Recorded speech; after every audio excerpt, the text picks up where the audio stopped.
Well, Madam President, it looks like my timing is exquisite because I came down here to talk about something that I think has sort of fallen off the radar screen in here in recent weeks, and that is the work of the Department of Government Efficiency, one of the most important developments that I think we've seen with the advent of President Trump's ascension to the office of president.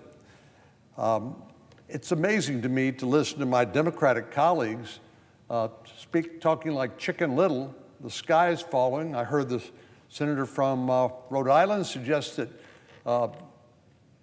we are trying to privatize Social Security. There's no one, absolutely no one, suggesting that. This is what's called a straw man. You erect a phony argument and you knock it down and you claim victory. The truth is that Mr. Musk and the Department of Government Efficiency should be applauded for their efforts to root out waste, fraud, and abuse. And you would think taxpayers, the same taxpayers our colleagues represent in their states, would applaud this effort. I can't think of a more difficult but important goal than helping the government find efficiencies and reduce spending. Because if we reduce spending, two things happen. Either we've reduced the taxes that are taken from the hardworking families that produce the revenue by which government operates, or we eliminate or reduce the amount of debt that the federal government accrues, which right now is at an unsustainable level. To me, both of those things are positive. Restricting or limiting the amount of money that comes from the taxpayer,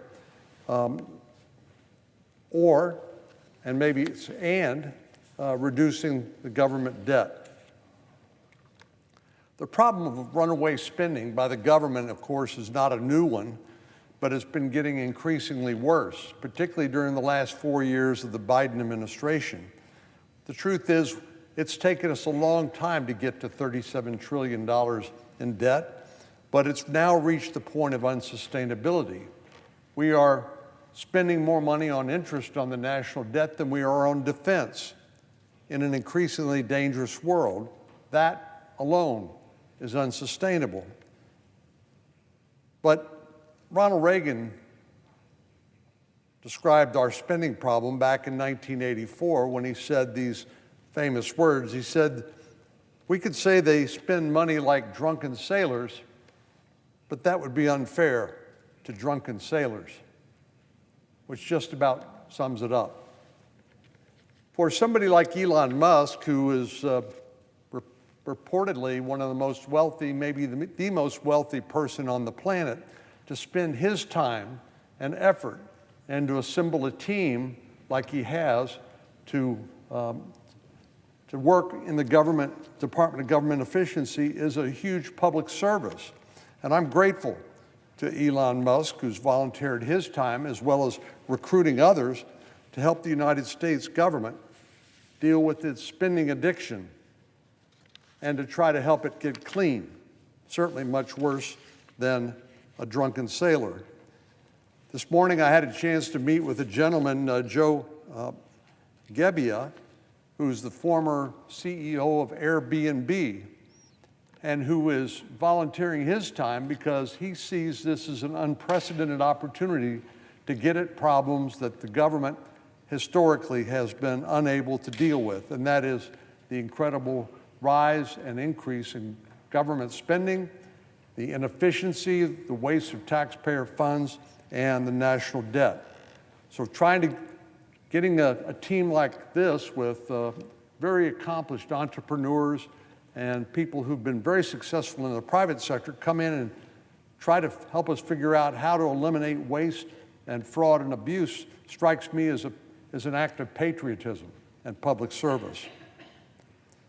And I know we've heard the saying that imitation is the highest form of flattery.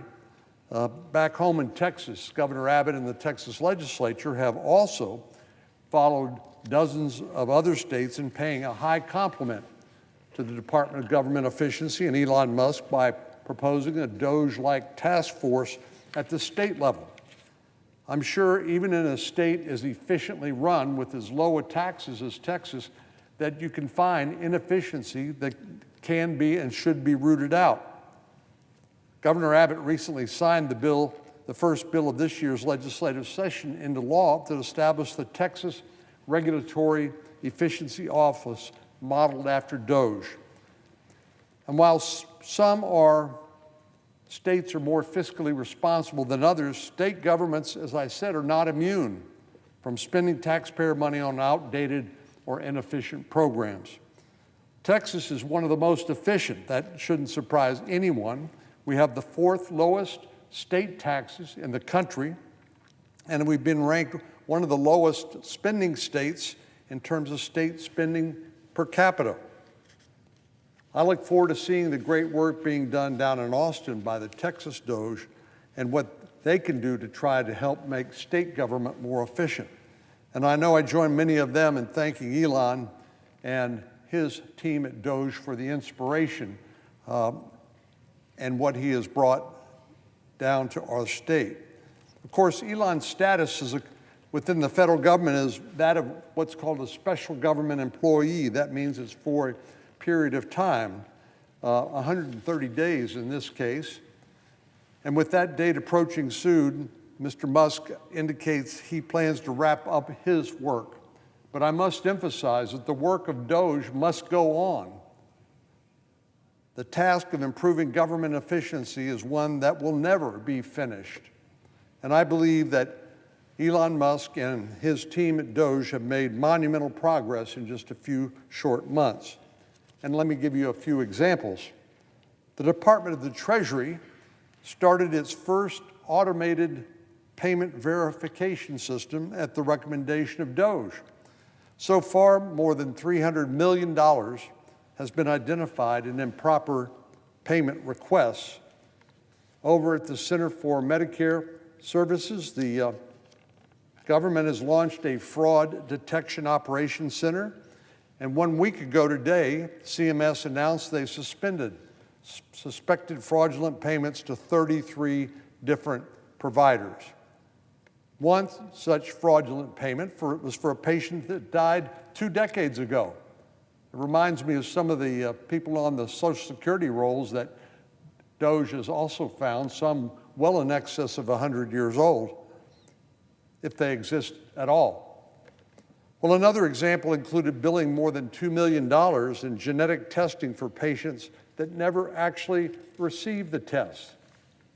These are just a few examples of the gross fraud and inefficiencies that happen throughout the federal government, and I'm sure it's just the tip of the iceberg. But these technical payment glitches are just scratching the surface. DOGE's findings and recommendations have also eliminated some of the most egregious examples of fraud. The Department of Justice, in partnership with DOGE, discovered and charged an Iraqi man for illegally voting in a U.S. election. Now, we should know, I think everybody does know, that foreign nationals, non-citizens, are not eligible to vote in U.S. elections. That is a privilege reserved for citizens of the United States. Instances of foreign nationals voting in our elections threaten the bedrock of our democratic republic. All of us should be thankful to the Department of Justice, Attorney General Bondi, FBI Director Patel, and DOGE, that they've identified and eliminated this violation of the sanctity of our election process. The Department of Labor and the Department of Agriculture are working to make sure that illegal immigrants are not receiving federal benefits that they are not authorized to receive, such as unemployment insurance or SNAP benefits, otherwise known as food stamps. These programs are meant to protect vulnerable Americans, not to reward illegal immigrants for breaking our laws. From eliminating improper payments to safeguarding our elections, I believe we owe Mr. Musk a debt of gratitude for helping identify these problems, again, just the tip of the iceberg, and for eliminating these wasteful use of hard-earned tax dollars. In order to consolidate the gains that DOGE has made, I support Congress and the administration working together to codify these cost-cutting measures through rescissions. That's the official process by which we actually save the money. This will be important for a few different reasons. Number one, it will allow us to use the savings that DOGE is identifying in order to offset the costs of the tax bill that we are currently considering, allowing us to send even more money back to the American people. Any money we can save from wasteful spending obviously can be sent back or kept by the people who earn it in the first place, which are hardworking American families. So I'm very happy to hear the White House indicate that they planned on sending us a rescissions package very soon. And I would recommend, personally, that they send a rescissions package on a monthly basis. I'm going to be very interested to see how our Democratic colleagues react to some of these sensible spending cuts or rescissions. So far, what they've done is they've been in complete opposition to anything and everything that the Trump administration has proposed, including the Department of Government Efficiency. I don't think it helps their credibility when some of the most egregious expenditures and waste of taxpayer money is pointed out, and they complained about the person who's identified it and made it possible maybe to save that money or to return it to the taxpayers from whom it came in the first place. As officials at the Office of Management and Budget consider their options moving forward, I hope they know that I will be a willing and eager partner in their efforts. Madam President, I yield the floor.